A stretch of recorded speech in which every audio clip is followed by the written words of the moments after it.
conversations, right? So, all right. So we initially decided to do a podcast, and along with the podcast, we thought it'd be a good idea to do some video.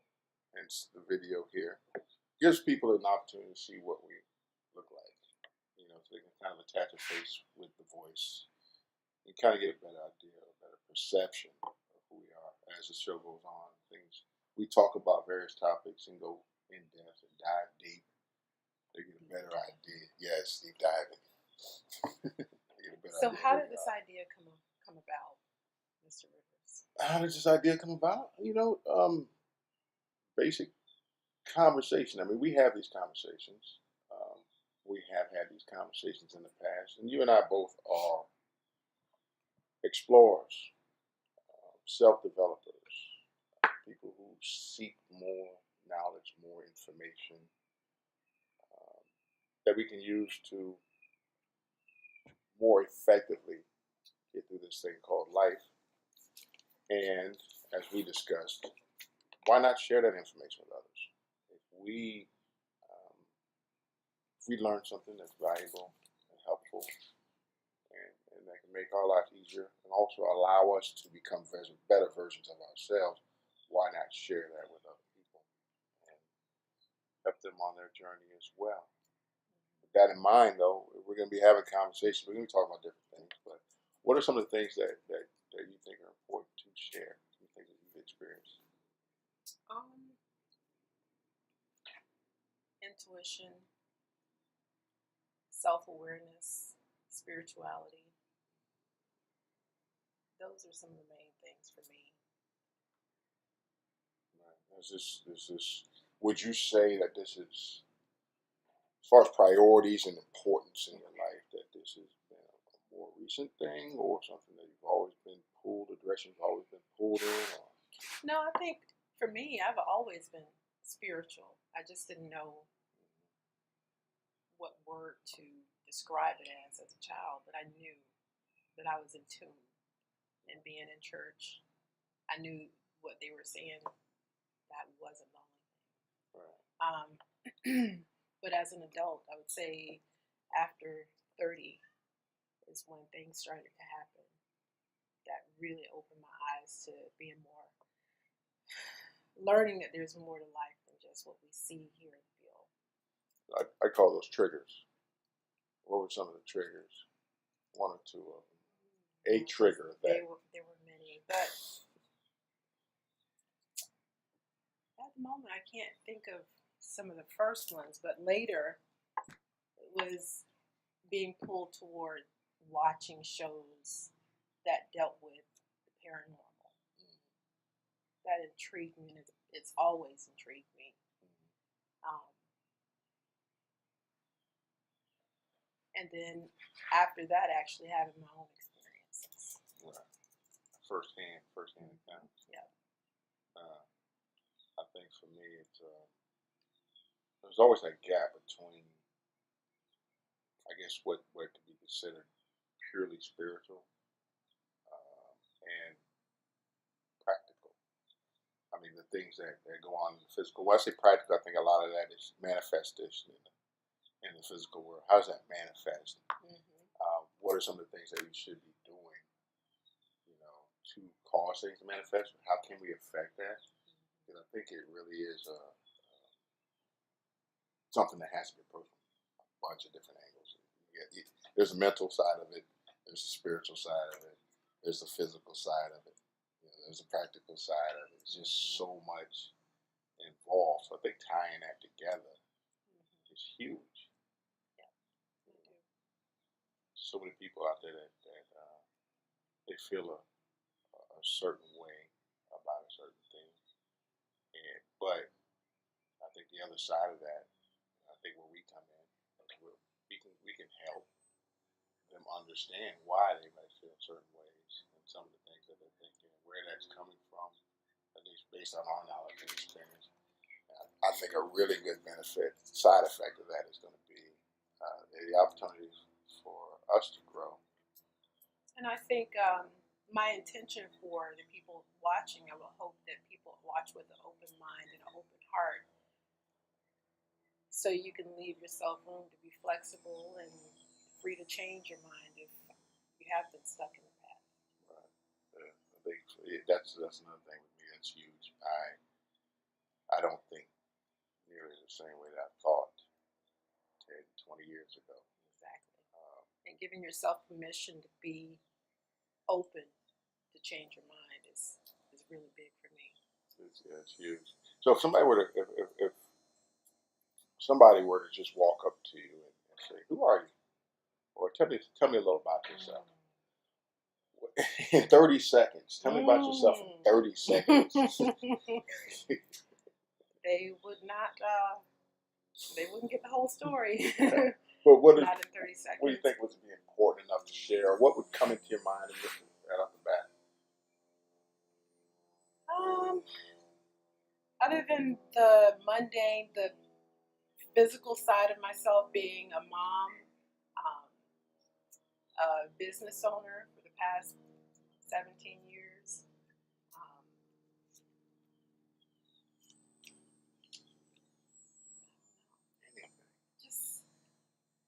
I think I'm a highly spiritual person.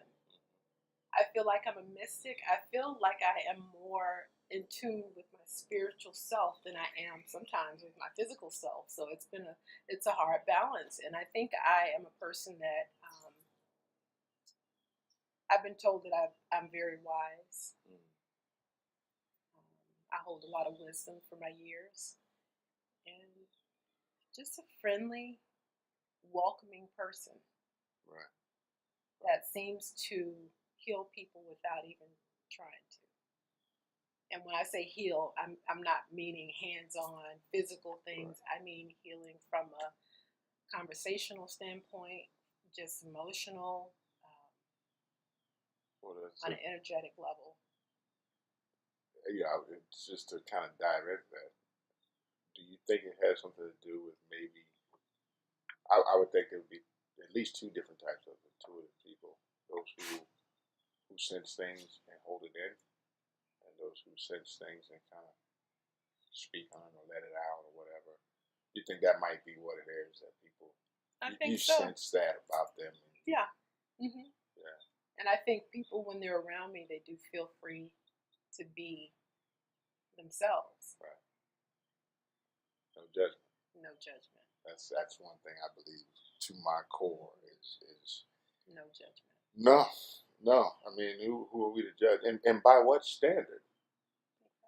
You know, it's almost like what can you judge somebody off of other than some type of standard that you made up? I know. I mean, there's a basic moral code, I suppose, but that in itself is even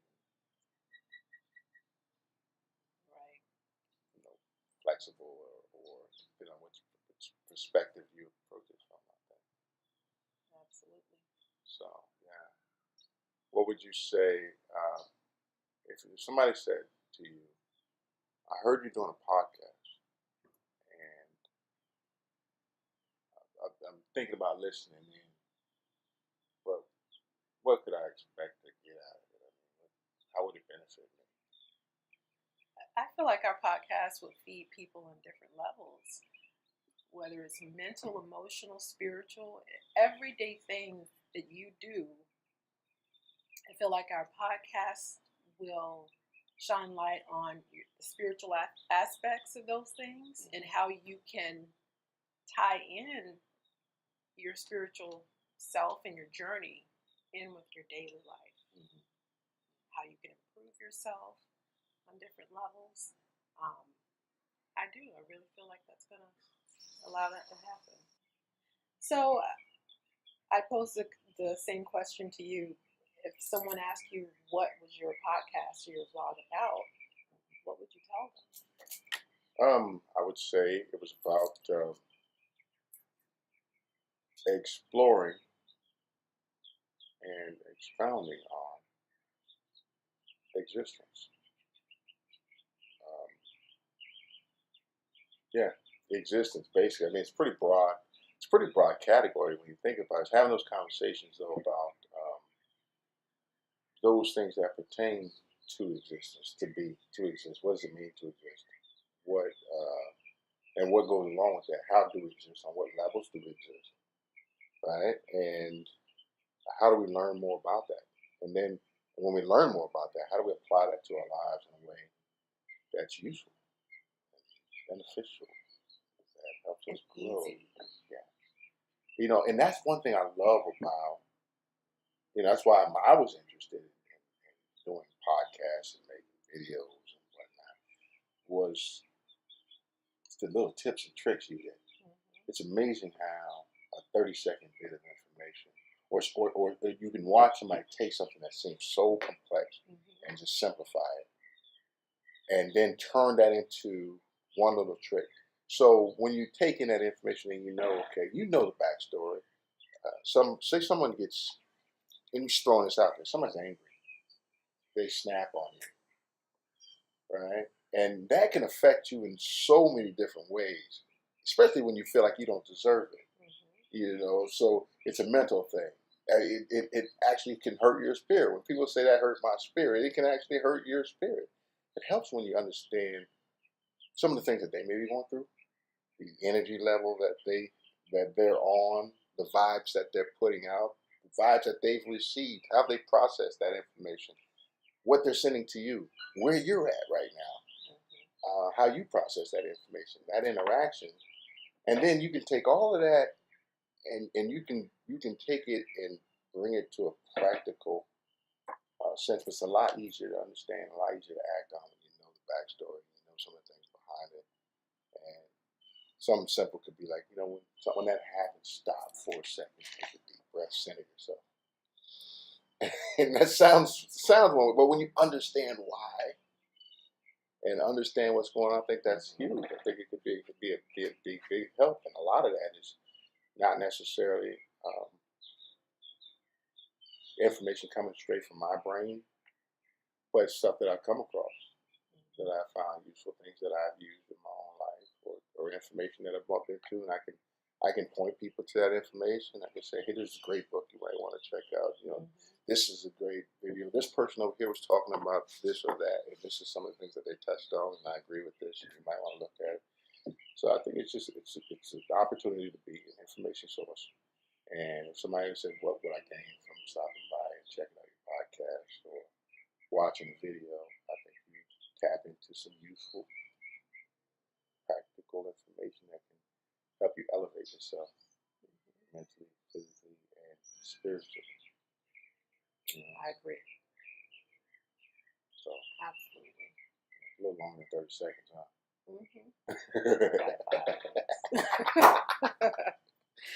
Yeah. No, but I remember one of the things when I first started on my journey, about on my serious journey, probably about 6 or 7 years ago. One of the first things I learned was to practice compassion. And compassion when someone cuts you off in traffic, to automatically not jump to the conclusion that they're being a butthole, but say maybe they're rushing to the hospital. They have a loved one that's sick, or that you just don't know, so just don't assume, and practice some sort of compassion. So that was one of the first things I started with. That kind of helped me get out of myself, not just focus on what they are doing to me, but to put myself in their shoes. Or maybe the cashier at the local grocery store has a mean look on her face. It's not about me. Maybe her feet are hurting. Maybe she has, pain in her back. You don't know. So I've learned to just, that did teach me back then, to just, send them some good energy. Yeah. Because, thoughts are things, and you can push some goodness off to somebody else. When you said that, what it made me think about was the fact that there's balance in nature. Balance exists in everything, and where there is good, where there's positive, we like to speak on positive things. We try to keep it positive in our daily lives, and that's what we're going to attempt to do here. And at the same time, there's that balance. There is a negative aspect of it, a negative component. And when you said that about the assumptions, it made me think about there's actually two things you can do. You can assume the positive, or assume the positive in your life, like it's not about you, or assume that there's something that's very important or happening in their life that, you can make that assumption. But also, when you acknowledge the negative component, maybe it is about you. Maybe she looks that way because she doesn't like you. She doesn't like the way you look. But what good does it do you? To when you absorb that, right, and dwell on that and think about it, what good does it do? None. And I agree. That could be, it could be that, but then again, it's still her. Right. And so why would you give it energy? And maybe it's something that triggered. Maybe I look like somebody she didn't like as a child. True. But again, it's within her, so right. It's like it's not mine. Yeah. Yeah. So I can't give it energy. Just like we have those choices. We have a choice to dwell on the positive or the negative. Absolutely, it's all about choice. And we don't want to give the negative any life. So in that situation, why would we? That's a rabbit hole right there. We can talk about that one all day. That's a topic. That's another episode. Yeah, that's another episode.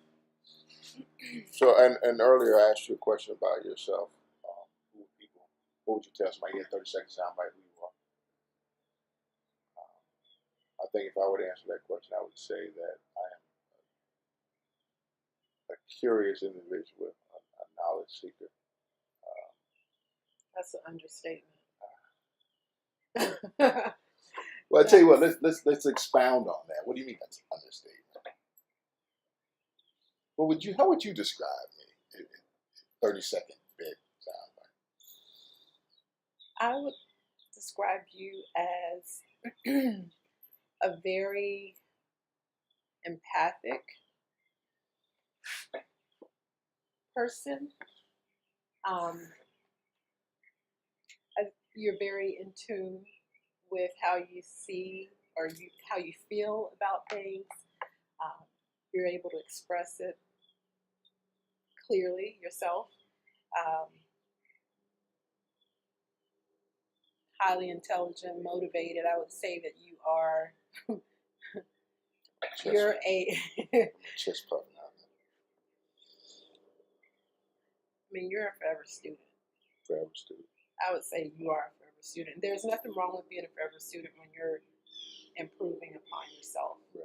When everything that you do, you're trying to improve and better yourself. But more than being a student, you do apply the things that you learn. I appreciate it. So I do. That is definitely one thing I admire. You're just a good-hearted person. You really are. You got my head swelling up over here.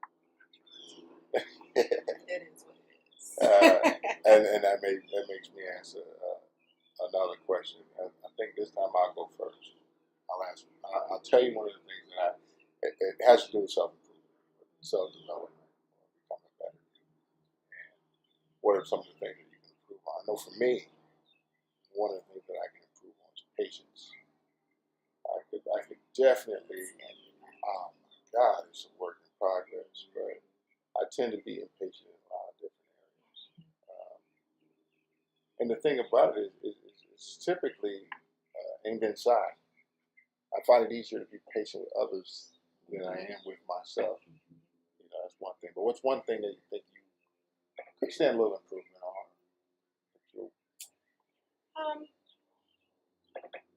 I think conquering fears. Fears of the unknown. Because I think as humans, we are creatures of habit, and we like things to stay the same as much as we want change, but we're fearful of that change because it's unknown. We don't know how it's going to turn out. So that's something that I have to continue to push through. And forced change has always worked best for me. When I don't have a choice. Right. But when I have an option to do one thing or the next.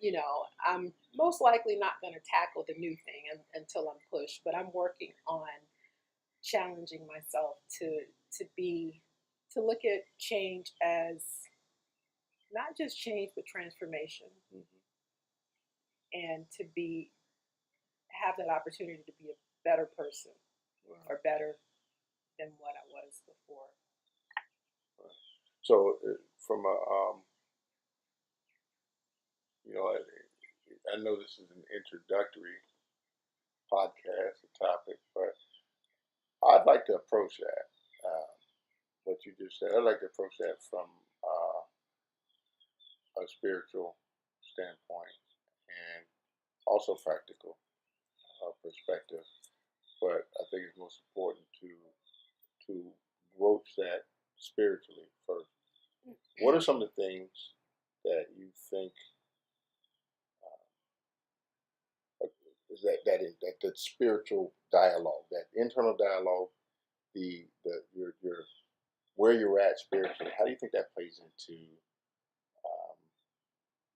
a desire to change, and also the ability to work through those changes?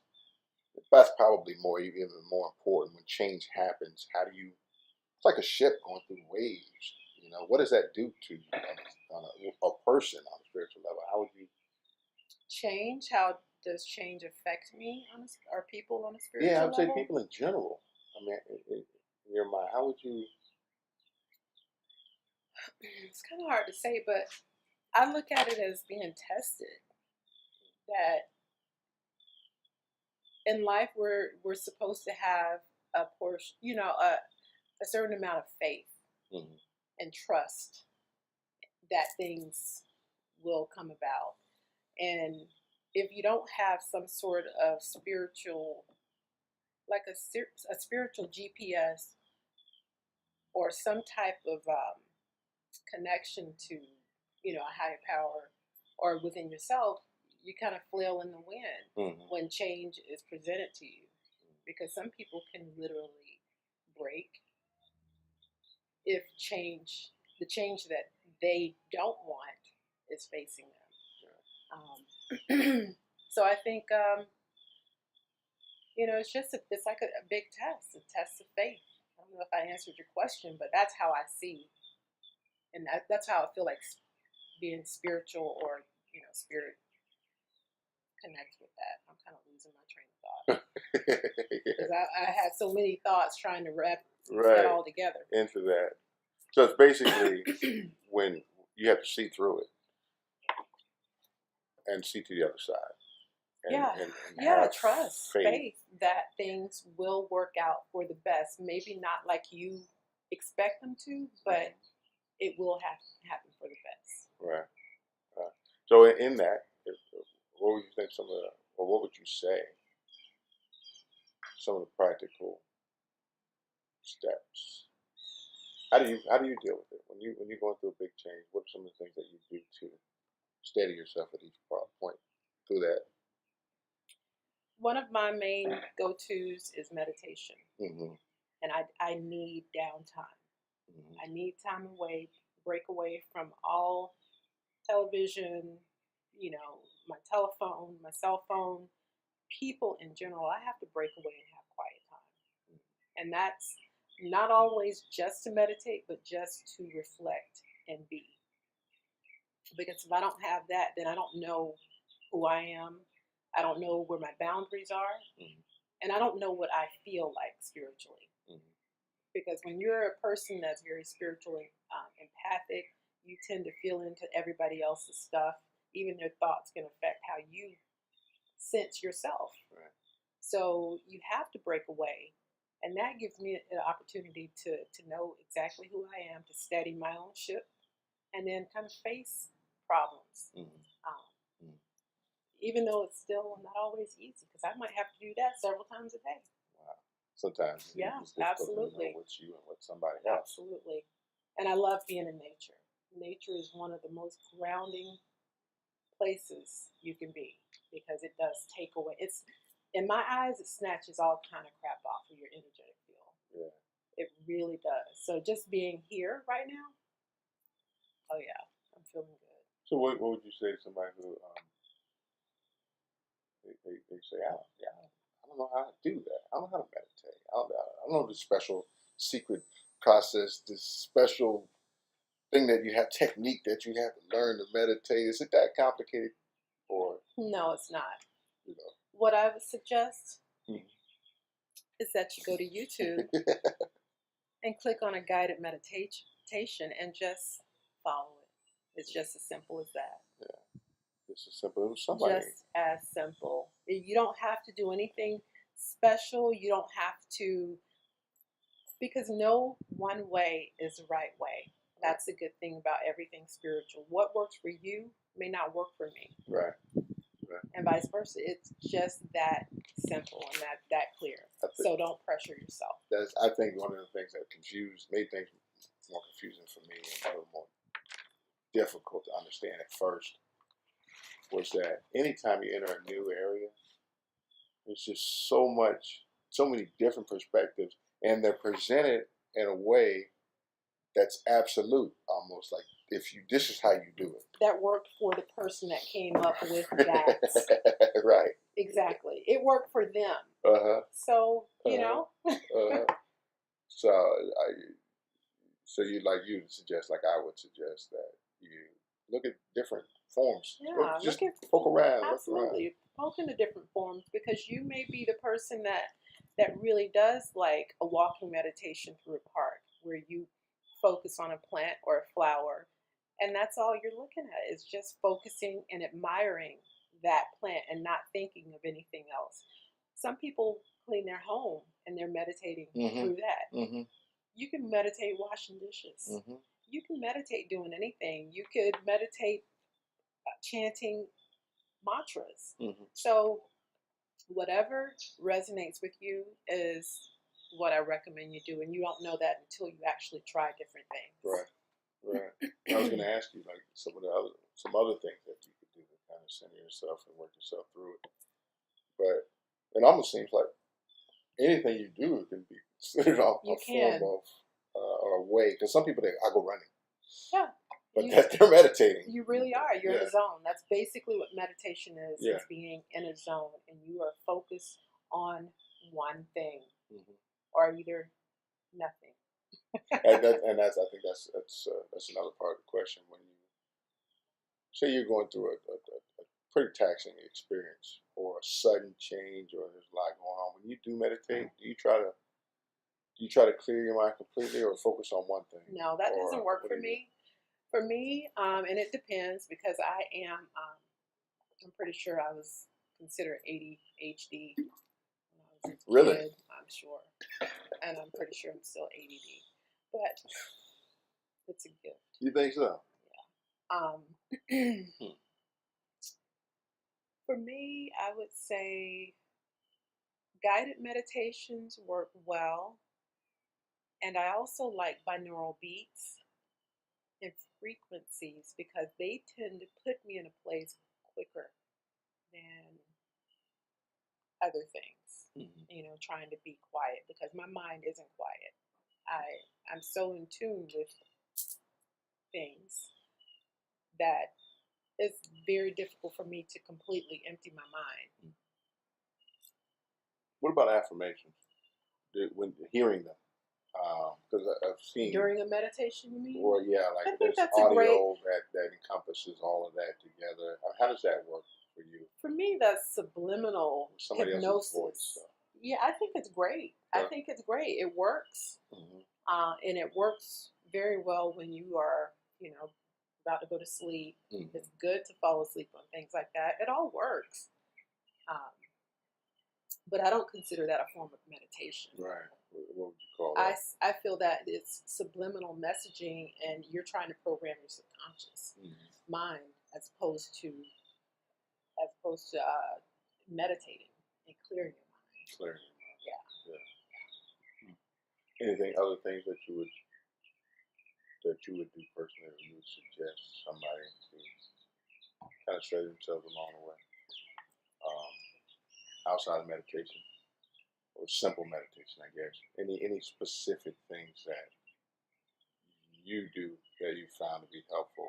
I mean, meditation. If we classify meditation as simply getting alone, being quiet, um, trying to clear your mind or minimize the things that you're thinking about. If we kept it that simple, what's something else that you found helpful? Like maybe uh, focusing on particular objects or focusing on a different type of thought or doing a specific simple activity or anything like that. I have, in the beginning, I did try focusing on candle flames. That's a great way to open up your third eye, and it does work. But no, for me, I never did. It never called to me to do all these other things because when I found what worked, I stuck with it. Gotcha. But there are a whole host of things you could do to ground yourself, to center yourself, to become more clear. I think. What about you? Do you have anything that you like to practice? Actually, the meditation aspect of it, I like to apply it to.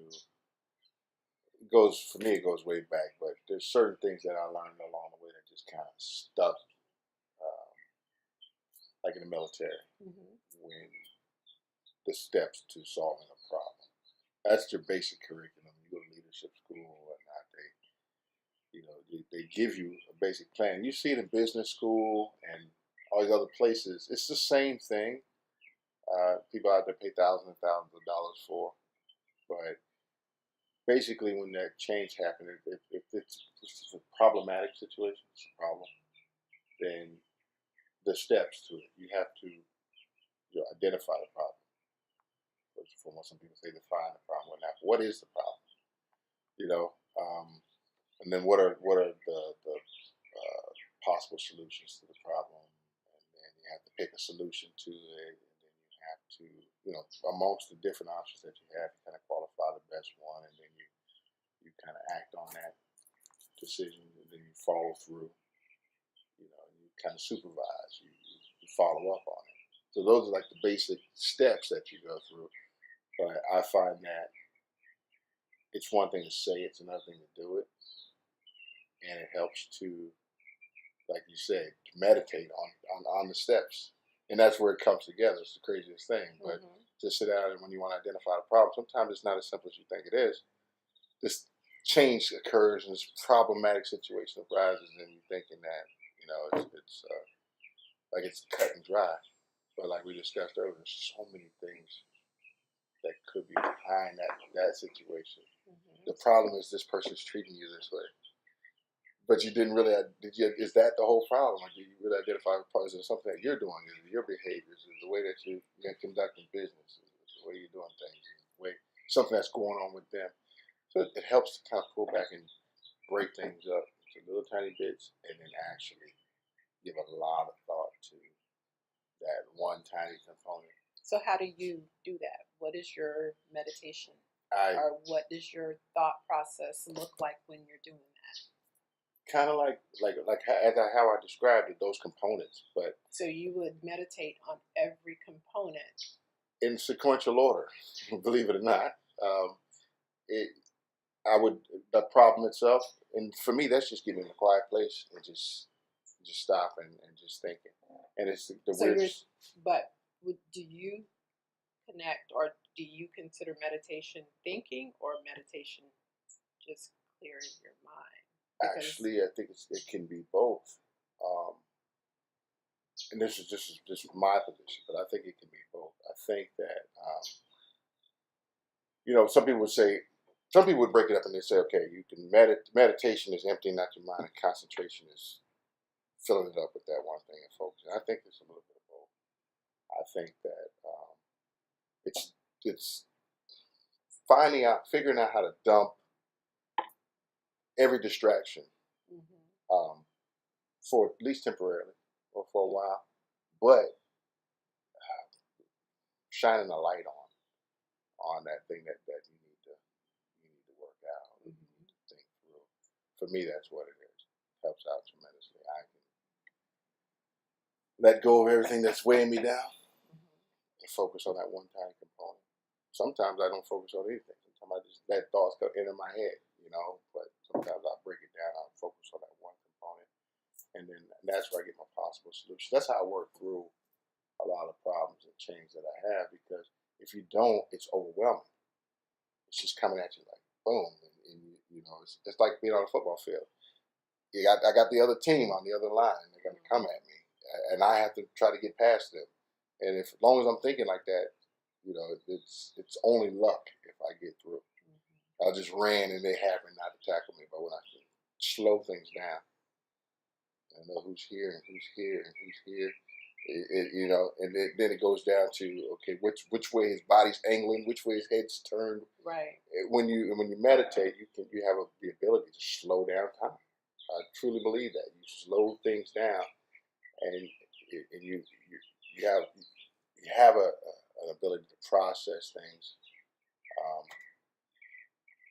a lot faster than you would be able to if you weren't able to get that type of clarity or that type of focus. Yeah. See, that's where we approach our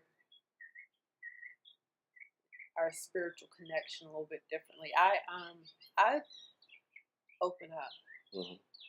When I say I meditate, sometimes I will do a guided meditation, but if I have a problem or if I want an answer to a specific situation, I actually pose the question to spirit. That's when you say to guided, God.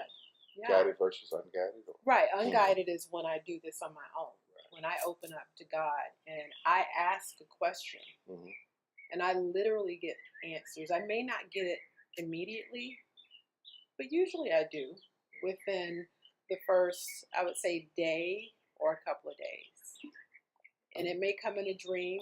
It may come sitting next to a person at a restaurant and I overhear them talk about the same thing that I'm inquiring about, and I get the answer. It can come on television. It can come in many ways. It's interesting. In nature. Because that happens to me, but I don't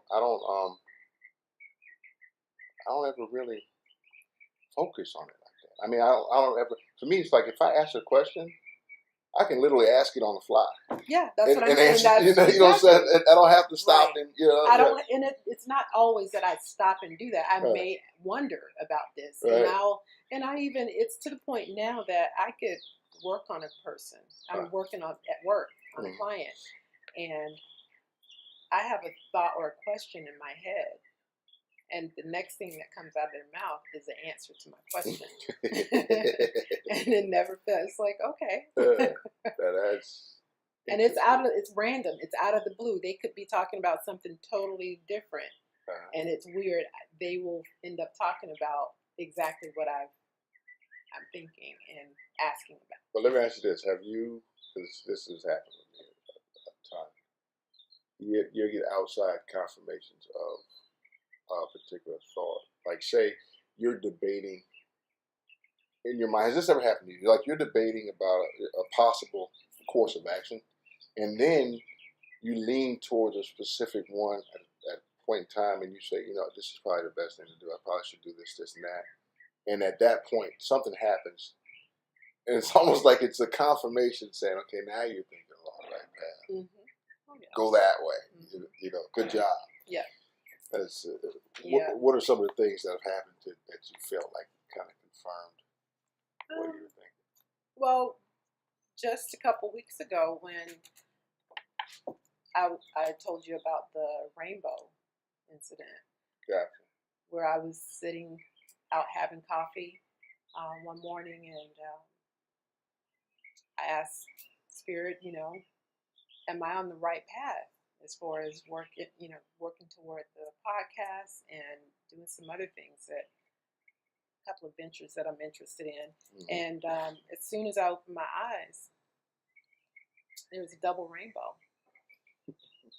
And to me, rainbows represent, you're on the right path. Right. You can't get any clearer than that. That's and a double rainbow. As a matter of fact, I had seen two prior to that, 2 double rainbows. So that was like, hell yeah, girl, you are on the right path. So that was one, and that was very, very clear and very fast. I got that answer like that confirmation.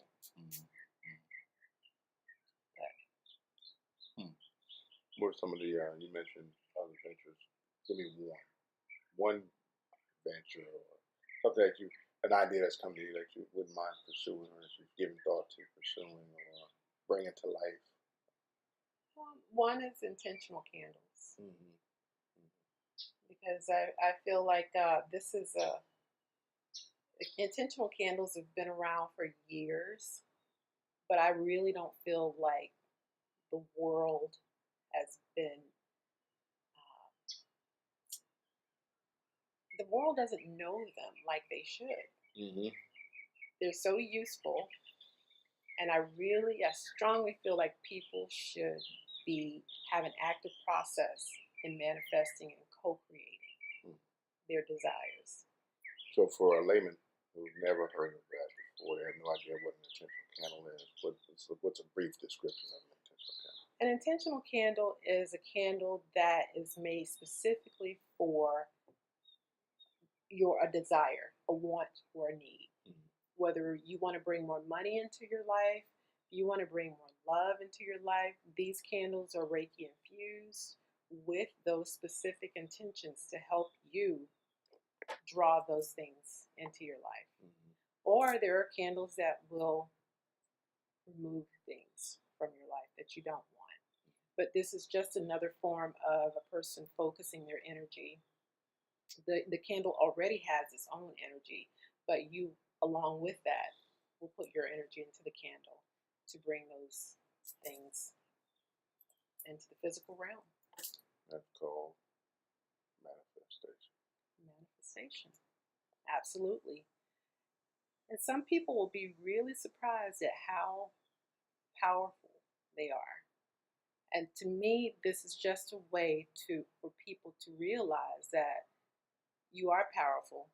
Your mind is powerful. And this is just one form of being able to focus that energy in a positive way. The main thing that I have to say about manifestation is I can only talk about my experiences. I mean, because I'm not like this, hey, these are the steps that you take to manifest.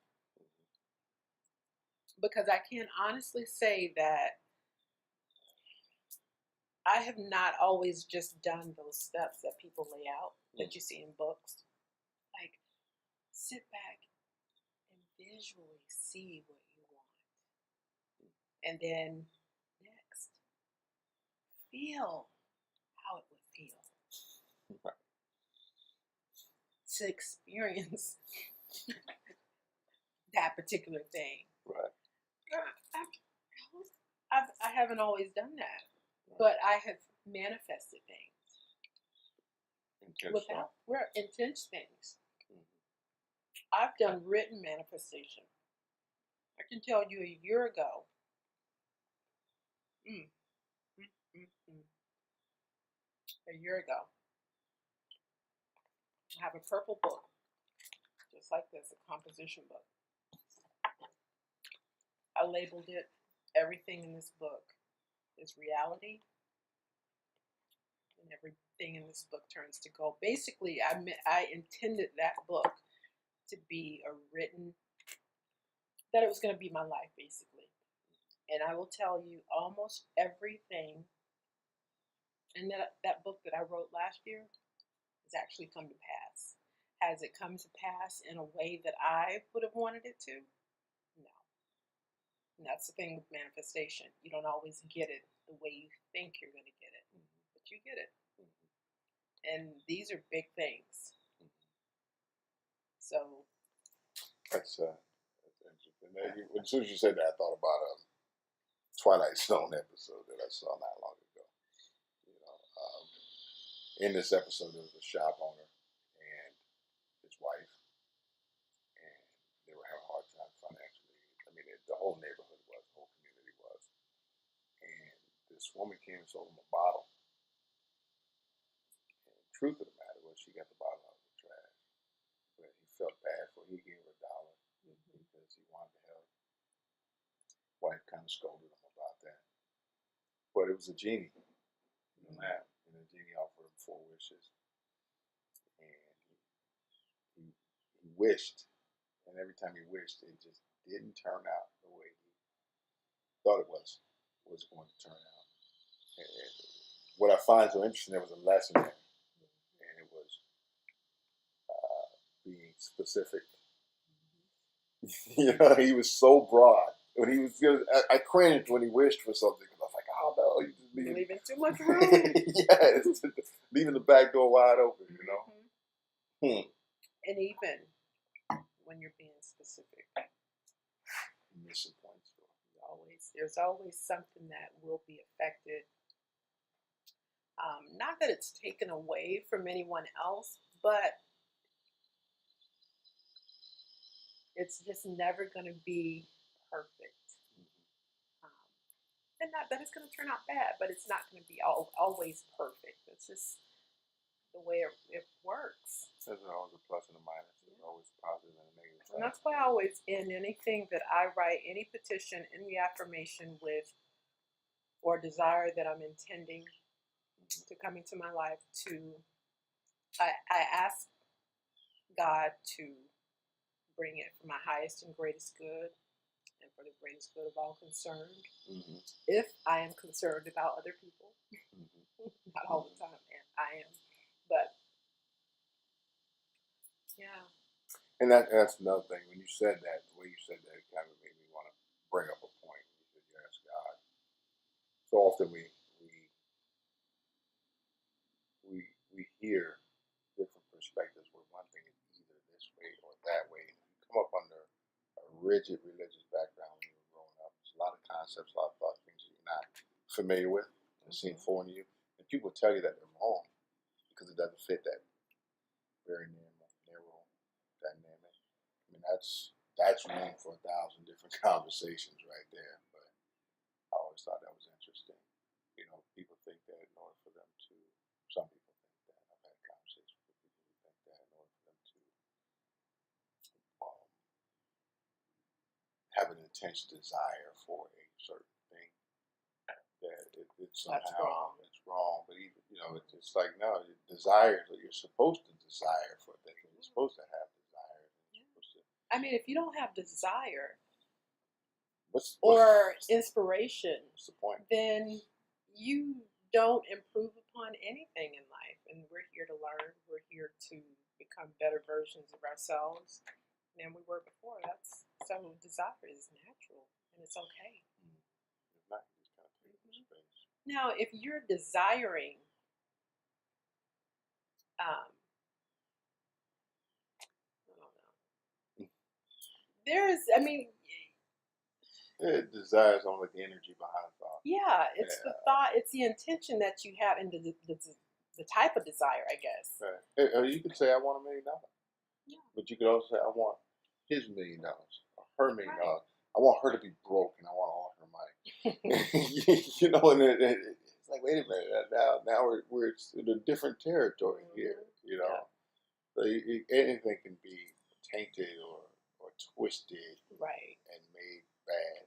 That reminds me of the, like a fire. You can use fire to cook food, to warm your home, and you can use fire to burn down someone else's home or to hurt them. So it's just the tool. Every time when I'm listening to you talk, I think I'm a visual person, and there's always a memory or something that kind of ties to that. But when you said that, I thought about the movie The Green Mile, and I thought about when he tried to save those little girls, and they thought he had killed those little girls. And I remember what John Coffey said. He said he killed them with their love. That's what they do. They kill them. They get you with your love. And what had happened was that guy had told the little girl, he said, if you scream, I'll kill her. And they told the other, if you scream, I'll kill her. And that was an example of them taking something that was so pure, so good, and twisting it, and using it for a bad thing. Anything can be used to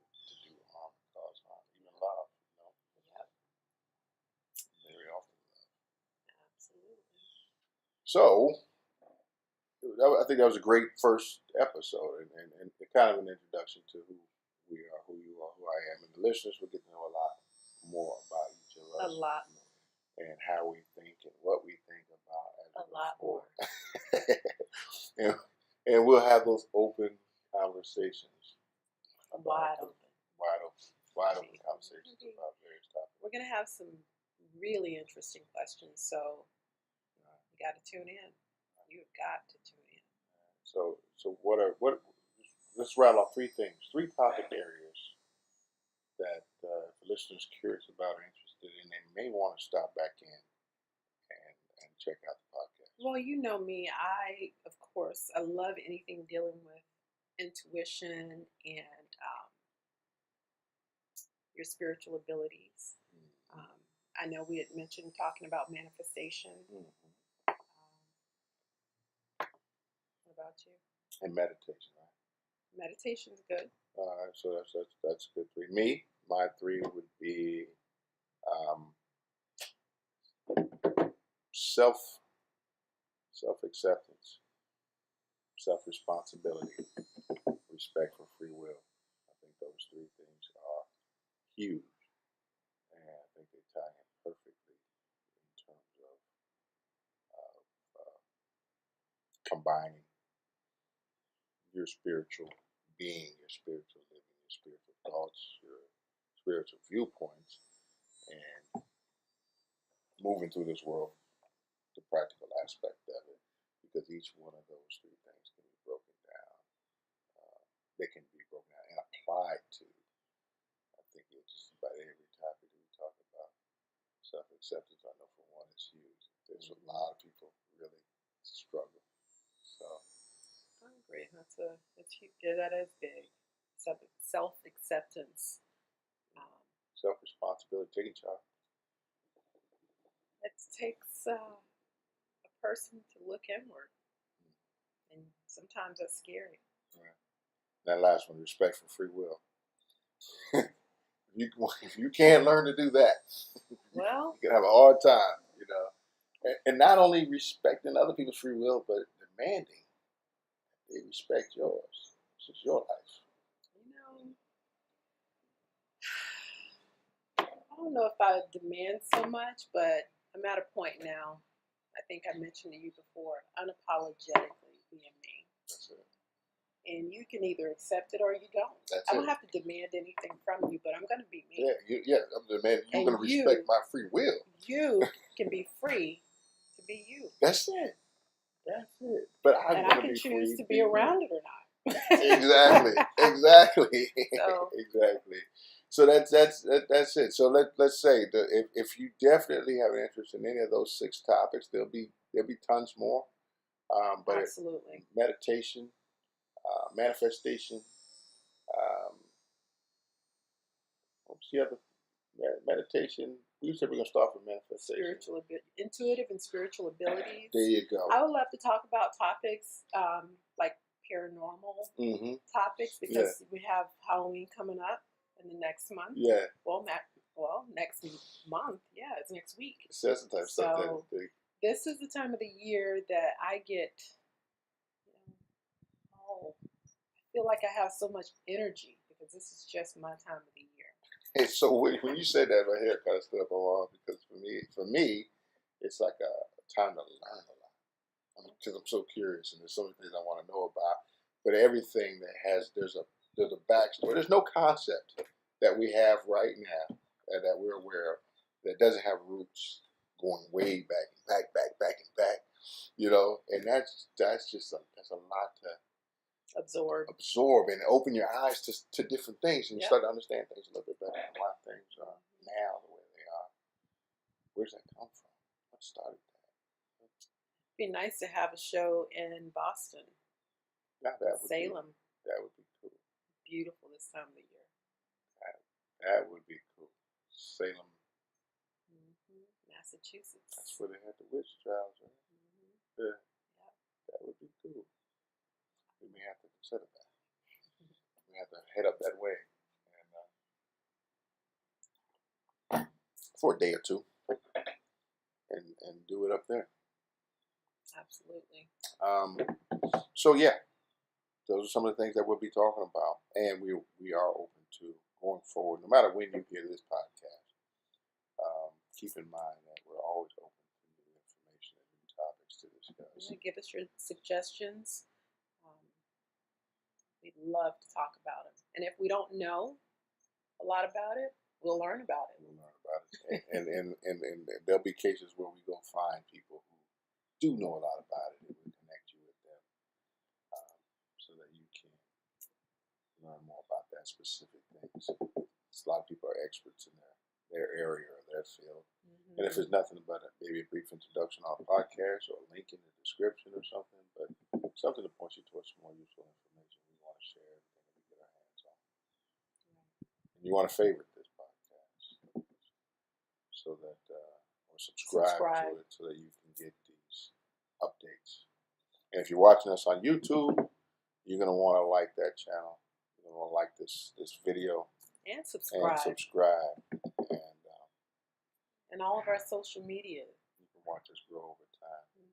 We'll put that in the description box as well. Right. And we welcome you to come on this journey with us. It's going to be fun. On that note, you guys take care. Bye.